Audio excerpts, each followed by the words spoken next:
পৃথিবীতে কেউ কারোর জন্য নয়। কিচ্ছু আমরা সাথে করে নিয়ে আসি না, আর কিছু সাথে করে নিয়েও যাব না। সবই ভাই আমাদের ফেলে যেতে হবে। তাই কেন এত ঝগড়াঝাটি, কেন এত অশান্তি ভাই? যে কদিন বেঁচে আছি যেন আনন্দে সবার সাথে মিলেমিশে থাকতে পারি, এই চেষ্টা করা উচিত। কি ভুল বলছি কিছু? আজ আপনি টাকা পয়সা, বিষয় আশয় এসব নিয়ে আত্মীয় স্বজন পাড়া প্রতিবেশীদের সাথে ঝগড়াঝাটি করছেন।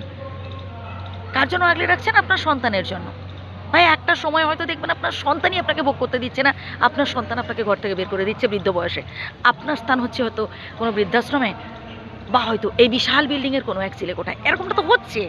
আমি অনেক বৃদ্ধ বাবা মাকে দেখেছি ভাই শেষ বয়সে ভিক্ষে করে খেতে, অনেক বৃদ্ধ বাবা মাকে দেখেছি, বুঝলেন? তাই সবার সাথে মিলেমিশে থাকার চেষ্টা করুন। সবার সাথে মিলেমিশে থাকতে হবে। এটা আমার বাড়ি, এটা আমার গাড়ি, এই জায়গা সম্পত্তি সবটাই আমার, এখানে শুধুমাত্র আমার অধিকার। ভাই ভুল করছেন, কিছুই আমাদের নয়, কিছুই আমরা সাথে করে নিয়েও যাব না, সবই আমাদের ফেলে যেতে হবে। তাই সবার সাথে মিলেমিশে থাকার চেষ্টা করুন না, সবার সাথে ভাগাভাগি করে থাকার চেষ্টা করুন। নিজের সুখ নিজের দুঃখ সবার সাথে এনজয় করার চেষ্টা করুন, সবার সাথে মানিয়ে চলার চেষ্টা করুন। তবেই দেখবেন এই পৃথিবীতে আসলে আপনি টিকে থাকতে পারবেন আনন্দের সহিত। এই টাকা টাকা করে ভাই জীবনটা না একদম শেষ হয়ে গেল। আমি অধিকাংশ মানুষের লাইফে দেখেছি শুধু টাকার পেছনে ছুটছে, মানে সকালে ঘুম থেকে ওঠা থেকে ঘুমোতে যাওয়া পর্যন্ত তার একটাই মাত্র লক্ষ্য, সেটা হচ্ছে শুধু টাকা। কি করে হচ্ছে প্রচুর পরিমাণে টাকা উপার্জন করা যায়, কি করে হচ্ছে ব্যাংক ব্যালেন্স বাড়ানো যায়। আরে ভাই এত ব্যাংক ব্যালেন্স বাড়িয়ে কী লাভ? কিছু তো সাথে করে যাবে না, যতটুকুন প্রয়োজন ততটুকুনই ঠিক আছে, বেশি নিয়ে কী লাভ ভাই? আমার তো মনে হয় ভাই জীবনটাকে এনজয় করা উচিত, জীবনটাকে যাতে করে হচ্ছে ভালোভাবে হচ্ছে সবার সাথে মিলেমিশে থাকা যায়, উপভোগ করা যায়, এই চেষ্টা করা উচিত।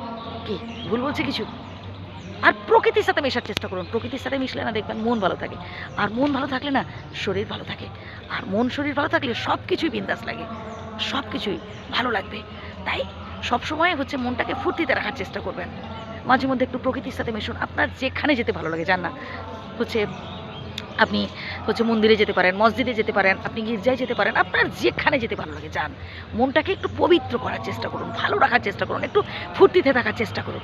মন ভালো থাকলে না দেখবেন শরীর ভালো থাকবে, আর মন শরীর দুটো ভালো থাকলে সব কিছুই বিন্দাস লাগবে। হ্যাঁ ভাই, সব কিছুই আপনার দেখবেন ভালো লাগবে। জীবনটাকে এনজয় করতে হবে।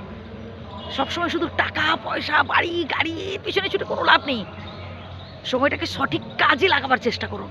হ্যাঁ ভাই, আর সবসময় হচ্ছে মনটাকে ফুর্তিতে রাখবেন, বিন্দাস থাকবেন।